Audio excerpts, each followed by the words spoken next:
শ্বশুরবাড়ির লোক যে যাই বলুক না কেন সেখানে কিন্তু তুমি কিছুই বলতে পারবে না। আচ্ছা, কখনো শুনেছো ছেলের বউর জন্য শাশুড়ি তার সংসার ছেড়ে চলে গেছে?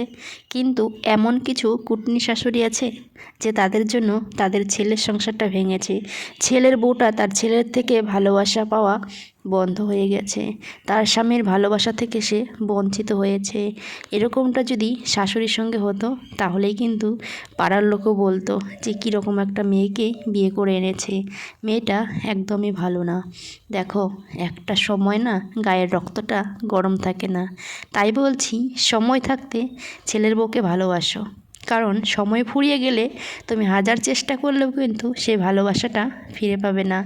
আর বন্ধুরা, আজকে কিন্তু আমি উঠেছি 5টার সময়। উঠে আমাকে স্নান করে আগে কিন্তু রান্না করতে হলো বরের জন্য। কেন বলছি, কারণ কালকে বরের একাদশী গিয়েছে আর কালকে ও কিছুই খায়নি। ও না খেয়ে একদমই থাকতে পারে না।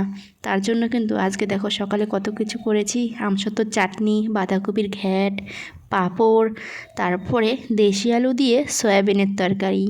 তারপরে রান্নাবান্না কমপ্লিট করে এসে একটু বিছানাটাকে গুছিয়ে নিলাম, কারণ সকাল থেকে একদমই টাইম পাইনি গো, অনেক কাজ করেছি।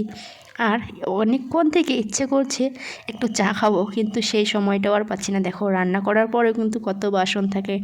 আর শাশুড়ি মা বলছে, এই জলের ড্রামটা তুমি নিতে পারবে? আমি বললাম, খেতে যখন পারি অবশ্যই নিতে পারবো, চেষ্টা করলে কণিকা এমন কোনো কাজ নেই করতে পারবে না।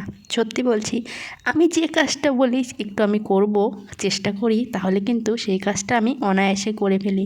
আমি না কারো ভরসায় থাকি না কে কখন আমাকে কাজটা করে দেবে। আমি যতটুকু পারি নিজেই চেষ্টা করি। আর দেখো, ভেবেছিলাম বর আজকে পারনা ভাঙবে ও তুলসী তলায় জল দেবে। ওর এতটা পরিমাণে খিদে পেয়েছে, ও এমনি জল খেয়ে পারনাটা ভেঙে ফেলেছে। এখন দেখো একটু চা করব। আর মুড়ি মাখাতে গিয়ে দেখি মুড়ি আনতে ভুলে গেছি।